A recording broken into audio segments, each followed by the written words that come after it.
Alright guys, Tetragobit here today, and the week 6 of the CWL Pro League, we are almost halfway through. Day 3 has concluded, we have one final day, a couple of blockbuster matches to finish us off tomorrow that I will go through, well, what they are later in this video. To go through this video, we're going to start with some Rostermania rumours to do with Red Reserve very briefly, then we'll go into some actual breakdowns of yesterday's matches, because it was a pretty crazy one, and definitely a hard one to call. And I hope you guys enjoyed the action. So if you enjoy, subscribe if you are new as always, and let's hop right into it. So it's tough to say how good CoD Burner has been really this season, but he reckons that if Red Reserve leave the scene, it's unclear what happens to the spot, and no one wants to buy it. And Rated says, I promise you the spot isn't going to get given to an AND team or anything. I'm probably coaching an AND team is what's coming out of this guy's mouth next.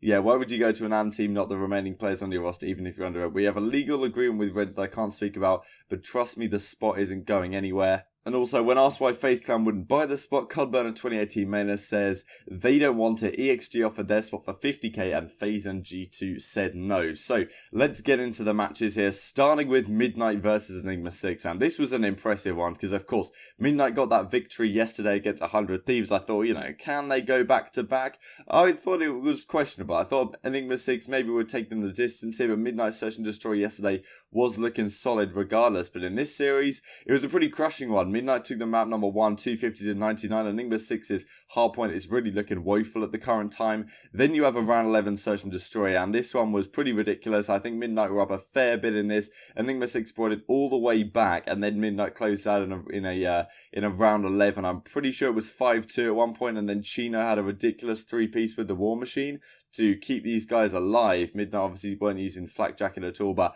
another great map from Llama God. Midnight's control has not been good by any means. Enigma 6 take it 3-1, relatively close again. Llama God actually has a surprisingly poor map in the control, given he's usually so goddamn good. General had a really good play on this Arsenal map at one point to help them out over towards that A bomb site area. So yeah, Enigma 6 do manage to take at least one map, and then in the final one, once again, they go up quite heavily in this, as always. These scoreboards and the like are thanks to EasyMax. I'll leave all his links in the description box below as always. But yeah, Enigma 6 go up pretty heavily in this one initially. They went up like 70 to 20 or maybe even more than that.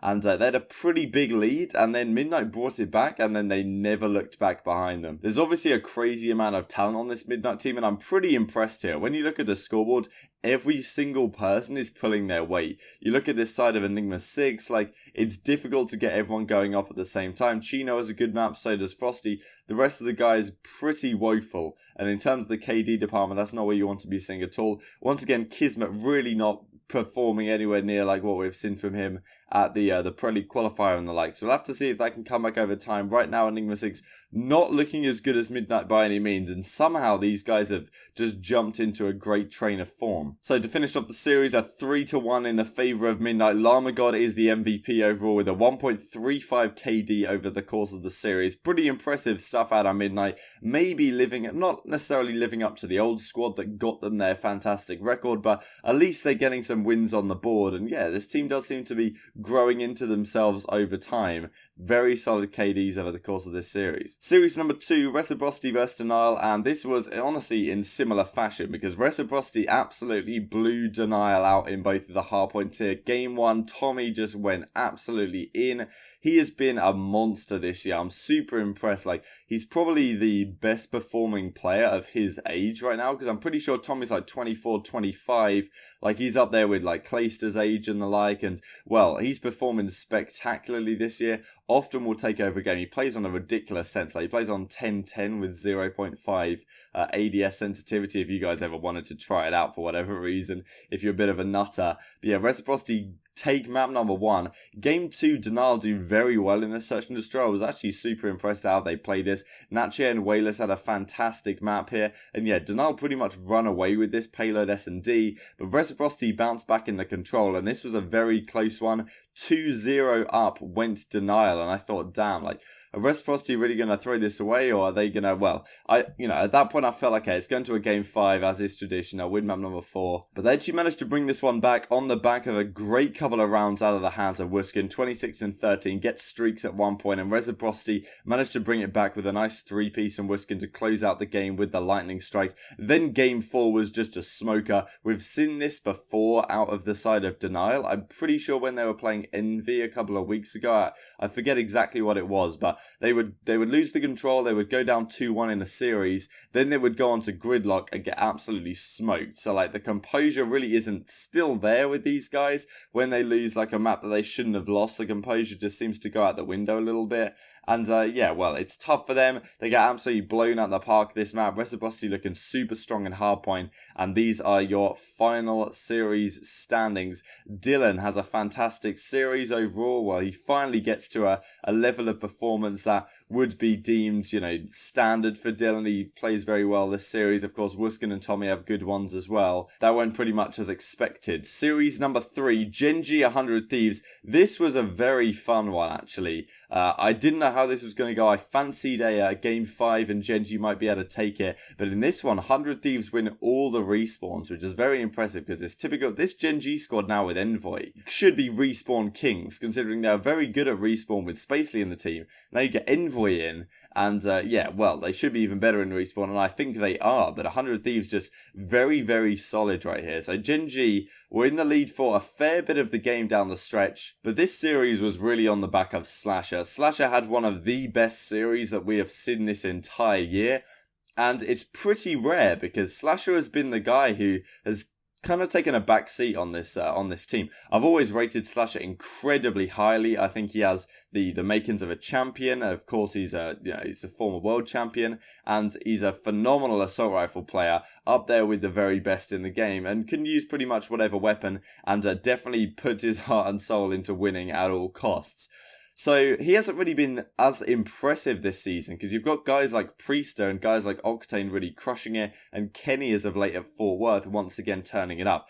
This series, Slasher took over. 41 in 20, map number 1. You can't really beat Slasher when he's on a form like that. Then game 2, 6-5 GenG. This was unbelievable. They went up 5-1. GenG, 100 Thieves brought it all the way back to around 11. And yeah, GenG win. There was this really awesome Octane 1v2 clutch that I put on stream in this game, or put on screen even, to get it to the round 11. I think the guys on GenG surely misplayed it a bit. There was no reason to play so aggressive on Octane. Well, you probably knew he had a Tempest if you really thought about it, and also you could have just run away, but regardless, it was really good play by Octane. They got it to the round 11, really intense, and if they'd have won this, then you could almost be of certainty that they would have closed it out in the game 3. I'm pretty sure GenG are still now undefeated in their Search and Destroys in the Pro League, which is pretty remarkable coming on week 6.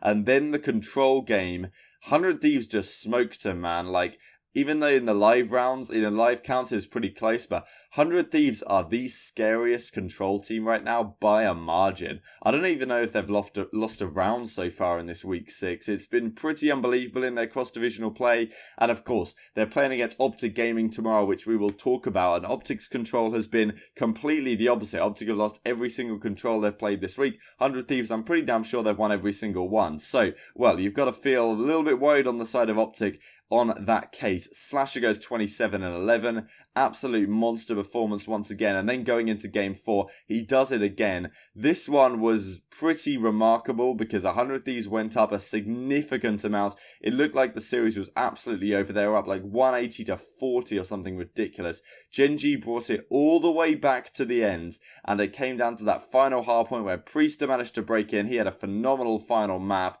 and got a nice little 4-piece. Slasher also was dominating the first half of the map as well, and 100 Thieves closed it out, winning every single respawn. I don't know what would have happened if GenG would have won one respawn. That's why I predicted GenG to win, because I thought, okay, they'll take one respawn and it will go to a game 5. But 100 Thieves looking very, very scary right now.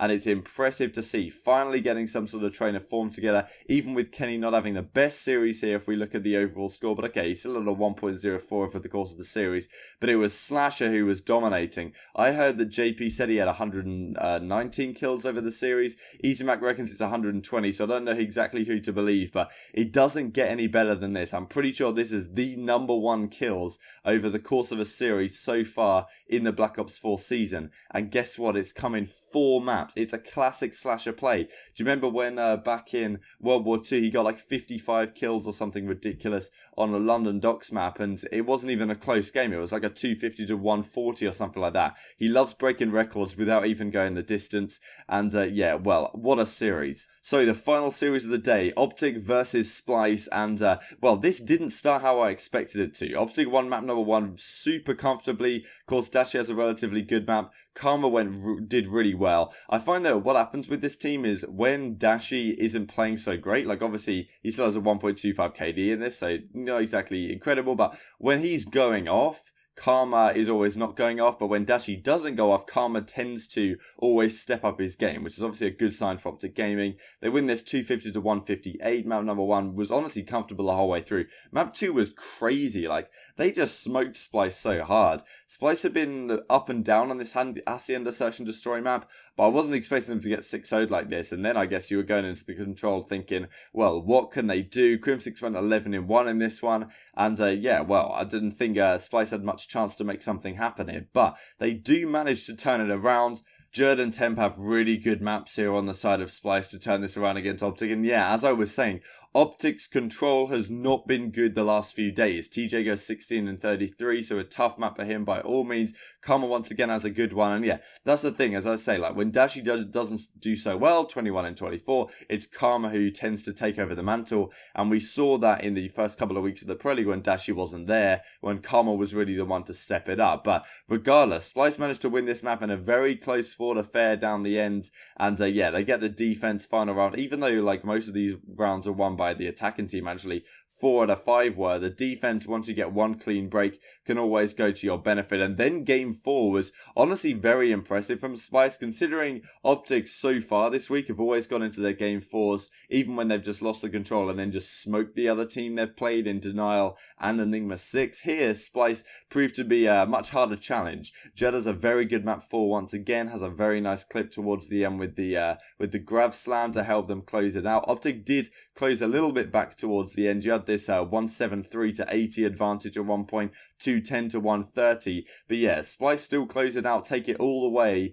to a game #5 in which OpTic ended up closing it out. This really was Dashi's map because Splyce started off super strong, and then Dashi started having a few rounds with that sniper that really turned the momentum of the game, and Splyce couldn't get back into it. I'll show a couple of them on screen. Had some ridiculous sniper shots, and yeah, after a slow map 3 and 4 from Dashi, because you know in map 4 he went, yeah, okay, not actually that slow by any means, but still not exactly say Dashi form. He really has a crazy map #5 and ends up winning them the series. Jerd really tried his best, but there was nothing doing. So this is the final series scoreboard. You gotta feel a bit bad for Jerd here. 103 kills over the course of the series. Aqua really has a bad series here, which is pretty surprising. If he was like at a 1.0 KD, then Splyce had a much better chance here. Not the poor series you would expect out of him. And yeah, Crim and Dashi had great series as well. Of course, you've got to give Dashi something of an honorary MVP because of how he really took over that game #5. So these are tonight's matches, starting at 12 PM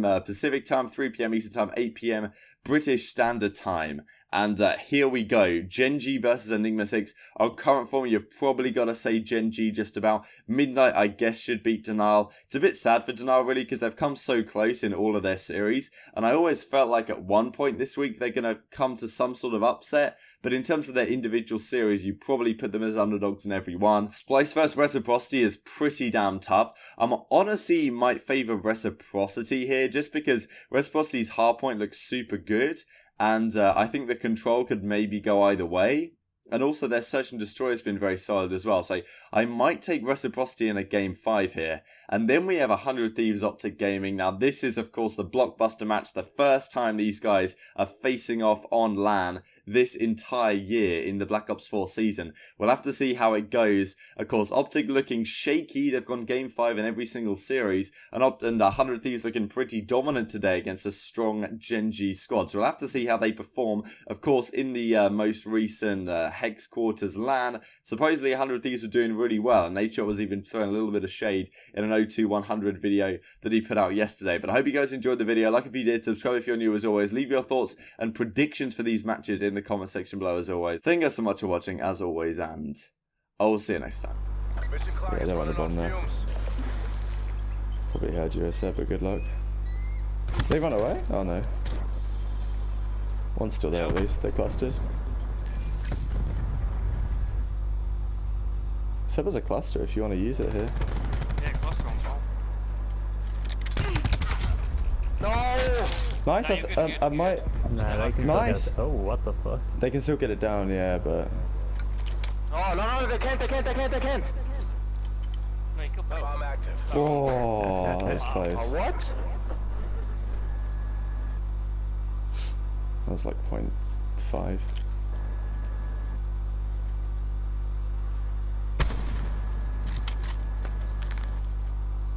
One hopped in the water.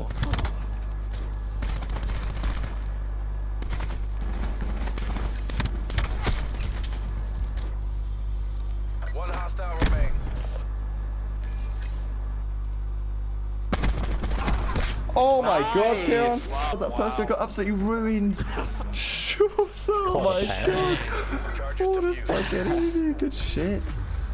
Oh, good job taking your time on those emergency shots as well. Stay in the zone. Oh my god, that was nice 2v4 guys, Jesus. What a fucking... Oh my god, you actually just slapped your dick across his forehead. Oh!